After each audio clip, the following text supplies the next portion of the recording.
అమ్మ పిల్లలు బాగి మనోహర్ అందరూ ఆళ్ళలో ఉంటారు. అప్పుడు ఇంకా రణవీర్ లాయర్తో కలిసి వస్తూ ఉంటాడు. ఇంకా రాథోడ్ బాగి అలాంటి టెన్షన్ పడుతూ ఉంటారు.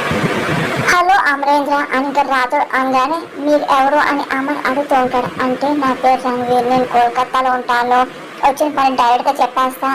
అంటే నేను నా కూతురు కోసం వచ్చాను, నువ్వు అనుమతిస్తే నా కూతురు నా దగ్గర తీసుకెళ్ళిపోతాను రణవీర్ మాటకి బాగి రాథోడ్ చాలా కంగారు పడుతూ ఉంటారు. ఏంటి నీ కూతురు నా దగ్గర ఉందని అమర్ అనగానే అవును అని చెప్పి రణవీర్ అంటారు. ఎవరు అని చెప్పి అమర్ అడుగుతుంటాడు. ఇదిగో అంజు పాప అని చెప్పి రణవీర్ అనగానే అంజుతో సహా పిల్లలంతా షాక్ అవుతుంటారు. బాగి రాత్రి ఇంకా ఏం మాట్లాడిపోతుంటారు.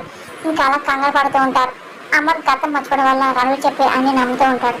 ఇంకా మనం అదే పనిగా నవ్వుకుంటూ ఉంటుంది. ఏంటి నా పాప ఎక్కడ ఉందో నాకు తెలియదు అమరేంద్ర, తన కోసం వెతకని చోటంటూ ఏమీ లేదు, ఈ మనోహరి పుణ్యమ అంటూ నాకు ఇన్నాళ్ళ తర్వాత నా పాప ఎక్కడ ఉందని తెలిసింది అని మీరు ఒప్పుకుంటే నా పాపని తీసుకెళ్ళిపోతా అని చెప్పి ఇంకా రణవీర్ అన్న మాటకి బాగి రాతో అంజు ఇంకా చాలా కంగారు పడుతుంటారు. ఇంకా పిల్లలు కూడా ఏం అర్థం కాదు, ఇదేంటి అంజు వాళ్ళ కూతురు అని చెప్పేసి ఆనంద్ ఆకాష్ బుజ్జమ్మ అలాగే చూస్తూ ఉంటారు. ఇంకా భాగ్యలకి చాలా భయపడిపోతూ ఉంటుంది. కానీ అమ్మకి ఏం అర్థం కాక అలాగే అంజుని చూస్తూ ఉండిపోతాడు. ఇంకా అంజు కూడా ఏం మాట్లాడదు, టెన్షన్ పడిపోతుంటుంది.